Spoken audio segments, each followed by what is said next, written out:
અમરેલીના ધારી તાલુકાનો safari park બન્યો પ્રવાસીઓ માટે આકર્ષણનું કેન્દ્ર। અમરેલી જિલ્લાના ધારી તાલુકામાં આવેલ સફારી પાર્ક આજકાલ પ્રવાસીઓ માટે આકર્ષણનું કેન્દ્ર બની ગયું છે। ખાસ કરીને તહેવારોના દિવસોમાં અહીં મોટી સંખ્યામાં લોકો આવે છે। વન વિભાગ દ્વારા સંચાલિત આ પાર્કમાં રોજના સરેરાશ 2000 જેટલા લોકો સિંહ અને અન્ય જંગલી પ્રાણીઓના દર્શન કરવા પહોંચે છે। પાર્કની વ્યવસ્થા અત્યંત સચોટ છે। સફાઈ, સુરક્ષા અને મુલાકાતીઓને સુવિધાઓ પૂરી પાડવા માટે વન વિભાગનો સ્ટાફ દિવસ રાત કાર્યરત રહે છે। અહીં આવતા મુલાકાતીઓને ગીરની જંગલ સફારીનો અનુભવ થાય છે। પાર્કમાં ખાસ કરીને સિંહ દર્શન પ્રવાસીઓ માટે મોટું આકર્ષણ છે। ઉપરાંત દીપડો, ચિત્તલ, શિકારા, હરણ, મોર, કબૂતર અને અન્ય પ્રજાતિના પક્ષીઓ જોવા મળે છે। વરસાદી વાતાવરણમાં પ્રકૃતિ સોળે કરાએ ખીલી ઉઠી હોય છે। હરિયાળા વૃક્ષો, તળાવ અને જંગલની સુગંધ પ્રવાસીઓને મંત્રમુગ્ધ કરી દે છે। રાજકોટ જિલ્લાના જેતપુર તાલુકાના ગુંદાળા ગામના વિકાસ જીતેન્દ્રભાઈએ જણાવ્યું હતું કે તેઓ પોતાના મિત્રો સાથે તહેવારો નિમિત્તે અહીં સફારી પાર્કમાં આવ્યા હતા।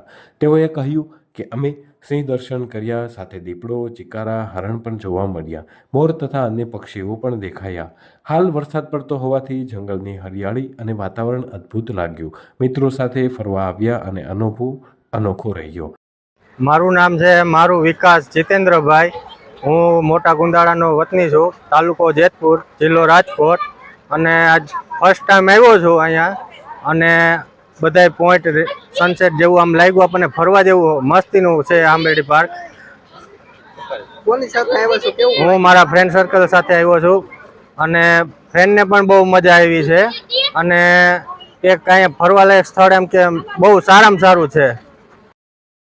તેમજ રાજકોટથી આવેલી ડેનિશા દેસાઈએ જણાવ્યું હતું કે તેઓ ધારી ડેમ જોવા આવ્યા હતા, પરંતુ અચાનક ખબર પડી કે અહીં સફારી પાર્ક આવેલ છે।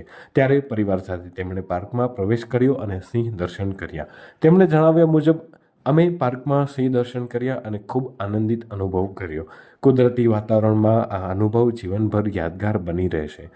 મારું નામ ડેનિશા દેસાઈ છે। અમે રાજકોટથી અહીંયા ફરવા આવ્યા છીએ, અને અંદર અમે સિંહ જોયા, હરણ જોયા, દીપડાને એવું બધું જોયું, મજા આવી અમને।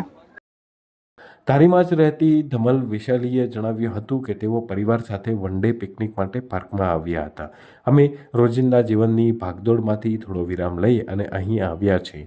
સિંહ દર્શન સાથે આખો દિવસ મસ્તી કરી। વરસાદી મોસમમાં પ્રકૃતિ અદ્ભુત દેખાય છે અને પરિવાર સાથેનો સમય યાદગાર બની ગયો। મારું નામ ધમલ વૈશાલી છે। હું અહીંયા બાજુના ગામથી આવું છું। અહીંયા આંબરડી સફારી પાર્કનું વાતાવરણ ખૂબ જ સરસ છે, અને જો વન ડે પિકનિક માટે અહીંયા આવવું હોય તો અહીંયા લોકેશન બહુ સરસ છે। નાના બાળકોને અને મોટાને બધાને મજા આવે એવું છે। બહુ બધા સેલ્ફી પોઈન્ટ છે। અંદર સિંહ જોવા જાય તો સિંહની સાથે હરણ બધું જોવા મળે છે, દીપડો, અને અહીંયા મજા આવે એવું છે। અને અહીંયા બાજુમાં રિસોર્ટ પણ ઘણા બધા છે, તો કોઈને રોકાવું હોય તો રોકાઈ પણ શકે છે। નવા ઇરજા ગામની જસાની અરુચિએ જણાવ્યું હતું કે તેઓ પરિવાર સાથે સફારી પાર્કમાં ફરવા આવ્યા હતા। તહેવારના કારણે અહીં મોટી સંખ્યામાં લોકો ઉપસ્થિત છે। બાળકોને સિંહ, હરણ, મોર અને અન્ય પક્ષી પ્રાણીઓ જોઈ અને ખૂબ આનંદ થયો। અહીં સોળે કળા અને વનરાઈ ખીલી ઉઠી છે અને કુદરતના ખોળામાં સમય વિતાવવાનો આનંદ કંઈક અલગ જ છે। સફારી પાર્ક માત્ર વન્યજીવનનો આનંદ માણવા માટેનું સ્થળ નથી, પરંતુ અહીં કુદરત અને પ્રાણીઓ પ્રત્યે લોકોમાં જાગૃતિ પણ પેદા થાય છે। વન વિભાગ દ્વારા મુલાકાતીઓને જંગલનું સંરક્ષણ, પ્રાણી પક્ષીઓના મહત્વ અને પર્યાવરણની સુરક્ષા અંગે સમજ આપવામાં આવે છે।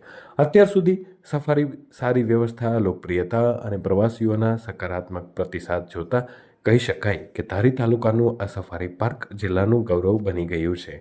પ્રવાસીઓ માટે આ પાર્ક કુદરતી સૌંદર્ય, જંગલી પ્રાણીઓ નિહાળવા અને પરિવાર સાથે મસ્ત સમય પસાર કરવા માટેનું ઉત્તમ સ્થળ છે। ખાસ કરીને વરસાદી મોસમમાં અહીં ફરવા આવતા લોકો માટેનો અનુભવ અદ્વિતીય બની રહે છે। આ રીતે ધારી તાલુકાનું સફારી પાર્ક આજે સૌરાષ્ટ્રમાં વન્યજીવન અને કુદરતી સૌંદર્યના સંરક્ષણનું ઉત્તમ ઉદાહરણ છે, જ્યાં પ્રવાસીઓ સાથે સાથે સ્થાનિક લોકો પણ કુદરતના ખોળામાં આનંદ માણી શકે છે।